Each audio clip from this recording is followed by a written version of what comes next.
Assalamualaikum warahmatullahi wabarakatuh. Kami dari kelompok 2 yang beranggotakan saya sendiri Jailani, setelah itu Fahriah, Muhammad Taufik Hidayat, Santi Fatmawati, Sinta Nirmala, dan Cinta Ermawati. Di sini kita akan mempresentasikan tentang standarisasi, yaitu pada refinery. Oke, kita lanjut ke slide selanjutnya.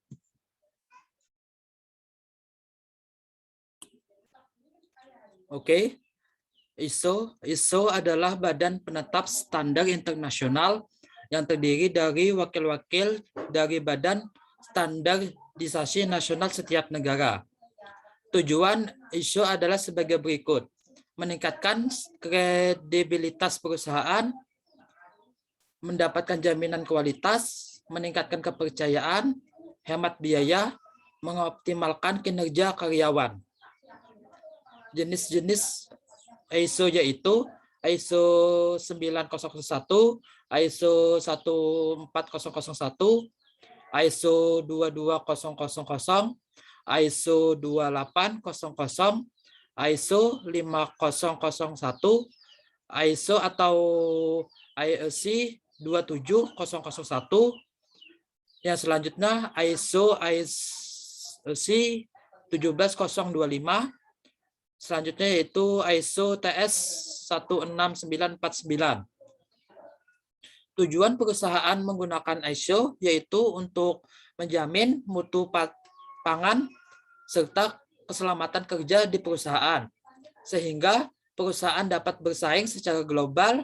Dengan persaingan tersebut, maka akan membuat konsumen lebih percaya dan dapat meningkatkan keuntungan pada perusahaan. Oke, di sini saya akan menjelaskan tentang ISPO. ISPO, Indonesia Sustainable Oil Plan, adalah langkah konkret dari pemerintah Indonesia, khususnya Kementerian Pertanian, untuk menaikkan pertumbuhan industri sawit tanah air, sekaligus mengurangi masalah lingkungan yang timbul akibat industri ini. Perusahaan menggunakan sertifikat standar ISPO untuk meningkatkan standar pengelolaan kelapa sawit. Karena hal ini sangat penting untuk meningkatkan keberterimaan dan daya saing di pasar global dan dapat meningkatkan percepatan penurunan emisi karbon dengan menggunakan bahan bakar non-fosil. Kelapa sawit yang melimpah merupakan aset untuk menghasilkan minyak yang bisa diolah menjadi biodiesel atau produk serupa. Selain itu, sertifikasi ISPO juga memberikan kepercayaan kepada pembeli, karena hal itu mengandung jaminan bahwa produk yang bersertifikasi diproduksi secara legal, perusahaan memiliki izin yang diperlukan, dan petani telah mengikuti standar tertentu di bidang lingkungan hidup serta sosial dan ketenagaan kerjaan. ISPO tidak hanya mengenai sertifikasi, namun juga dialog berkelanjutan antara pemerintah, perusahaan, dan pihak lainnya. Kemudian RSPO. RSPO adalah standar keberlanjutan diakui secara global untuk minyak kelapa sawit, serta memiliki mekanisme penyelesaian pengaduan yang ditetapkan dalam prosedur keluhan dan banding.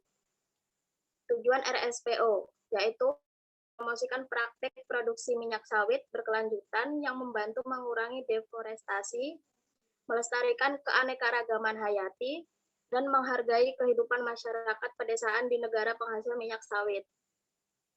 RSPO menjamin bahwa tidak ada hutan primer baru atau kawasan bernilai konservasi tinggi lainnya yang dikorbankan untuk perkebunan kelapa sawit, bahwa perkebunan menerapkan praktik terbaik yang berterima, dan bahwa hak-hak dasar dan kondisi hidup jutaan pekerja perkebunan, petani kecil, dan masyarakat asli dihargai sepenuhnya. Dengan pandangan inilah Roundtable on Sustainable Palm Oil atau RSPO secara proaktif terlibat dengan petani kelapa sawit, pengolah sawit, perusahaan, pengacar, LSM, dan investor untuk bekerja sama menuju suplai global minyak sawit yang diproduksi dengan bertanggung jawab secara sosial dan lingkungan.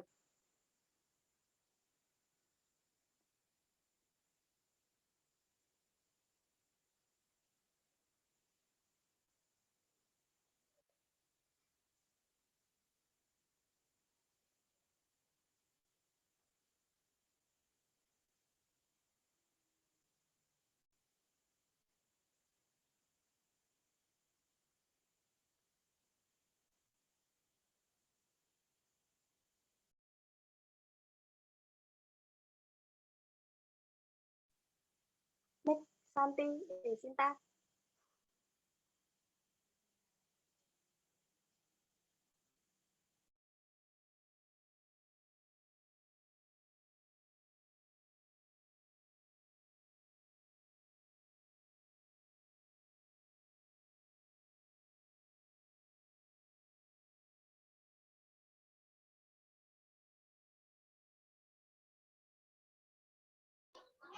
Kepada Sinta Erma atau Santi itu bisa suaranya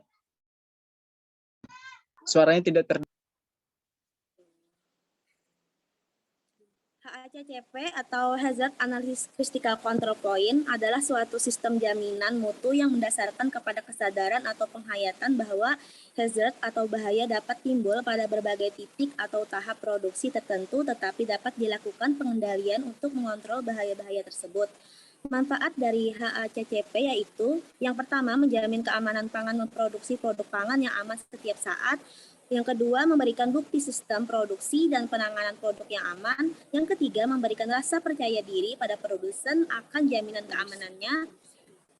Yang keempat, memberikan kepuasan pada pelanggan akan konformitasnya terhadap standar nasional maupun internasional. Dan yang terakhir, mencegah kasus keracunan pangan, sebab dalam penerapan sistem HACCP, bahaya-bahaya dapat diidentifikasi secara dini, termasuk bagaimana tindakan pencegahan dan tindakan penanggulangannya.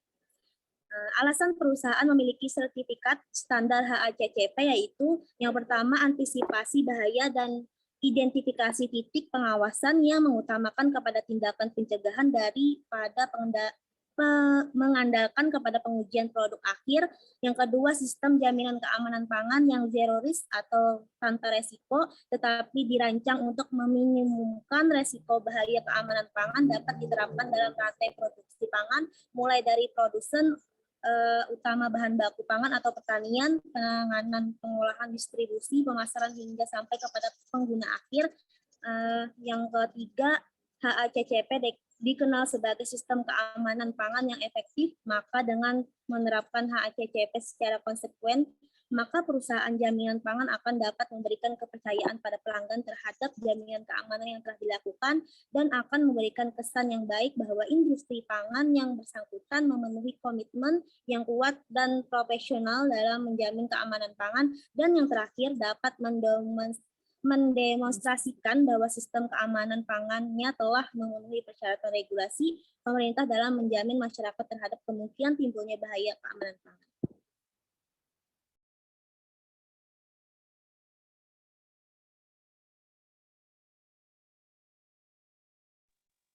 Yang selanjutnya halal. Halal dikeluarkan oleh MUI atau Majelis Ulama Indonesia setelah tes dan analisis tertentu yang dilakukan oleh Lembaga Pengkajian Pangan, Obat, dan Kosmetik dan LPPOM MUI untuk melihat apakah produk memenuhi persyaratan yang ditetapkan oleh LPPOM MUI. Halal berarti membebaskan, melepaskan, memecahkan, dan membolehkan. Dalam kaitan dengan hukum syara, ia memiliki dua pengertian. Halal dan haram seperti itu dalam kehidupan kaum muslimin merupakan dua kutub ekstrim yang saling berlawanan.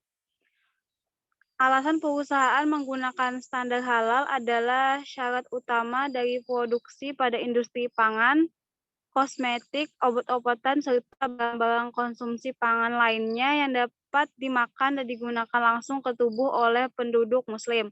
Pentingnya standar halal karena target pemasaran yang mencakup umat muslim yang diwajibkan melakukan ketentuan syariat. Next.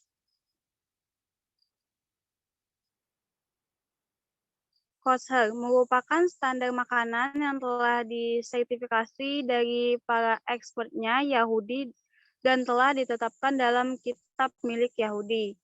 Kalau di Indonesia sama halnya seperti sertifikasi halal yang dikeluarkan oleh lembaga MUI. Alasan perusahaan menggunakan standar kosher karena peraturan terkait makanan yang layak dikonsumsi seorang Yahudi dalam bahasa Ibrani, kosher berarti layak. Tak hanya jenis makanannya, aturan kosher juga meliputi proses pembuatan suatu masakan. Aturan mengenai hal tertuang dalam kitab Taurat.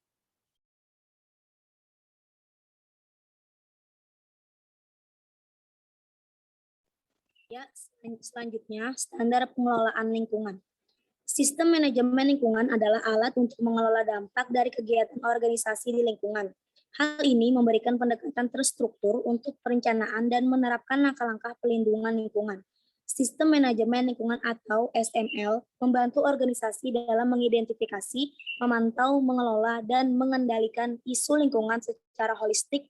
Artinya SML dapat diintegrasikan dengan mudah ke dalam sistem manajemen yang dikeluarkan oleh ISO. Alasan perusahaan menggunakan standar ini adalah untuk mensyaratkan organisasi untuk mempertimbangkan semua isu lingkungan yang relevan dalam kegiatan operasinya seperti pencemaran udara, isu air dan limbah cair, pengelolaan limbah, kontaminasi tanah, mitigasi dan adaptasi perubahan iklim, serta penggunaan dan efisiensi sumber daya. Manfaat sistem manajemen lingkungan memiliki banyak manfaat, yaitu yang dapat diukur atau bersifat kuantitatif, ada pula yang bersifat kualitatif. Manfaat yang bersifat kuantitatif misalnya adalah mengurangi biaya melalui pengurangan limbah, meningkatkan efisiensi penggunaan sumber daya alam, menghindari denda karena tidak mematuhi peraturan pemerintah, sedangkan manfaat yang bersifat kualitatif antara lain adalah meningkatkan kinerja lingkungan, meningkatkan kesehatan karyawan dan masyarakat, meningkatkan citra perusahaan di mata publik dan pemerintah, meningkatkan kepercayaan pelanggan, serta meningkatkan kepatuhan terhadap peraturan. Manfaat yang paling penting adalah pelindungan lingkungan dengan mengikuti persyaratan yang ada akan membantu pula dalam mematuhi peraturan perundang-undangan dan sistem manajemen yang efektif.